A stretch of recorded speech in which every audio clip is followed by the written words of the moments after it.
വെക്കുന്ന കുറച്ച് അരിയുണ്ട ഉണ്ടാക്കിയാലോ. 2 ഗ്ലാസ് മട്ടരി കഴുകി വാരിയതിന് ശേഷം ഇതേപോലെ പാനിനകത്തോട്ടിട്ട് ഒരു മീഡിയം ഫ്ലെയിമിൽ നല്ലപോലെ റോസ്റ്റ് ചെയ്തെടുക്കാം. അതിങ്ങനെ പൊരി പൊട്ടുന്നത് പോലെ ഇങ്ങനെ പൊട്ടിക്കൊണ്ടിരിക്കും. അതങ്ങനെ മൊത്തം റോസ്റ്റ് ചെയ്തതിന് ശേഷം നമുക്കിതൊരു മിക്സ്ഡ് ജാറിലോട്ട് ട്രാൻസ്ഫർ ചെയ്യാം. എന്നിട്ട് സെയിം പാനിൽ ഞാൻ ഒരു പിടി തേങ്ങ ചിരകിയത്, എൻ്റെ കയ്യിൽ ഫ്രോസൺ ആയിരുന്നു, ഏതായാലും കുഴപ്പമില്ല, ഒരു പിടി തേങ്ങ ചിരകിയത് നമുക്കിട്ടൊരു മീഡിയം രീതിയിൽ നമുക്ക് റോസ്റ്റ് ചെയ്തെടുക്കാം. ഇങ്ങനെ റോസ്റ്റ് ചെയ്യേണ്ടെന്നുണ്ടെങ്കിൽ നമുക്ക് ഡെസിക്കേറ്റഡ് വേണമെങ്കിലും ആഡ് ചെയ്യാം. അതാവുമ്പോൾ ഇത്രയും ഇങ്ങനെ റോസ്റ്റ് ചെയ്യേണ്ട ആവശ്യം വരില്ല. ഈ റോസ്റ്റ് ചെയ്ത തേങ്ങ നമുക്ക് മിക്സ്ഡ് സെയിം ജാറിനകത്ത് തന്നെ ആഡ് ചെയ്യാം.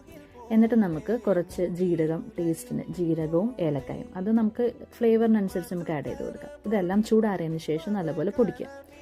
എന്നിട്ട് സെയിം പാനിൽ ഞാൻ ഒരു പിടി ശർക്കര, കുറച്ച് വെള്ളം, ഒരു പൊടിക്ക് വെള്ളം ആഡ് ചെയ്തിട്ട് നമ്മളിതേപോലെ തിളപ്പിച്ചെടുക്കും. ഒരു നൂൽപ്പരുവം അങ്ങനെയൊന്നുമില്ല, നൂൽപ്പരുവങ്ങളൊന്നുമില്ല, അത് ജസ്റ്റ് ഞാൻ തിളച്ചതിന് ശേഷം ഞാനത് ഓഫ് ചെയ്തു. എന്നിട്ട് ഈ സെയിം പാനിനകത്തോട്ട് തന്നെ ഞാൻ സ്റ്റവിൽ നിന്ന് മാറ്റി വെച്ചിട്ട് ഞാൻ പൊടികളെല്ലാം ആഡ് ചെയ്തു. ഈ സമയത്ത് വേണമെങ്കിൽ നമുക്ക് ഈ പംകിൻ സീഡും സെസമി സീഡ്സൊക്കെ വേണമെങ്കിൽ പൊടിച്ചിട്ടോ പൊടിക്കാതെയോ ഒക്കെ വേണമെങ്കിൽ ആഡ് ചെയ്യാം കേട്ടോ. നമുക്കിങ്ങനെ സുഖമായിട്ട് ഉരുട്ടാൻ പറ്റും, എളുപ്പമാണ് എങ്ങനെയായാലും, കാരണം നല്ല സോഫ്റ്റായിട്ടാണ് ഇരിക്കുന്നത്. എന്നിട്ട് ഞാൻ ഇതിനകത്തുനിന്ന് ഒരു നെല്ലിക്ക വലുപ്പത്തിൽ ഞാനിതേപോലെ ഉരുളകളാക്കി എടുത്തു. അതെനിക്ക് 21 അരി കൊണ്ട് ഉണ്ടാക്കാൻ പറ്റി, ഇത്രയും ക്വാണ്ടിറ്റിയിൽ.